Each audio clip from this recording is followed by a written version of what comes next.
Dans une race comme celle-là, dans un monde comme celui-là, Dieu, en son Fils, vient de l'extérieur comme le parent rédempteur en ce qui concerne la nature humaine. Il a avant tout le droit de rachat. Pourquoi? Parce qu'il est le premier-né de toute la création. Il a la première place.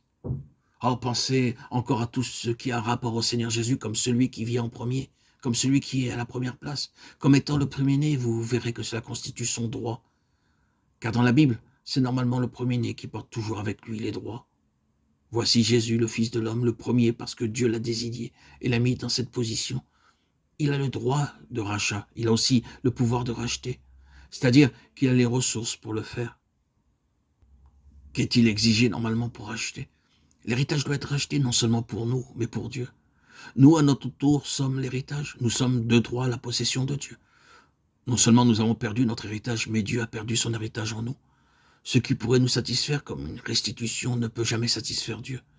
Si Dieu doit recouvrer en nous l'héritage qu'il a perdu à cause du péché et de l'entêtement de l'homme, le rachat doit être selon Dieu quelque chose qui le satisfasse.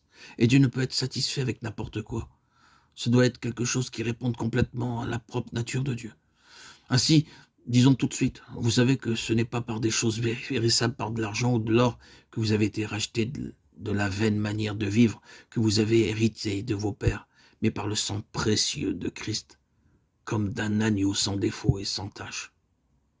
1 Pierre 1, 18, 19. Qu'est-ce qui satisfait Dieu?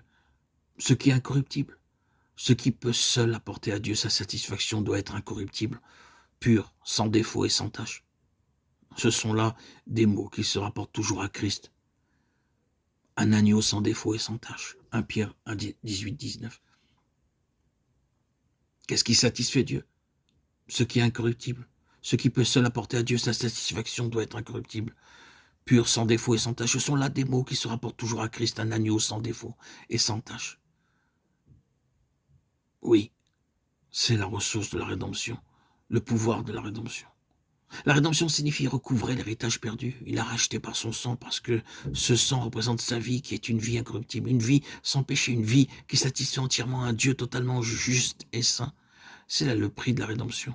Voir l'humanité du Seigneur Jésus dans son incorruptibilité, c'est voir son pouvoir puissant de racheter.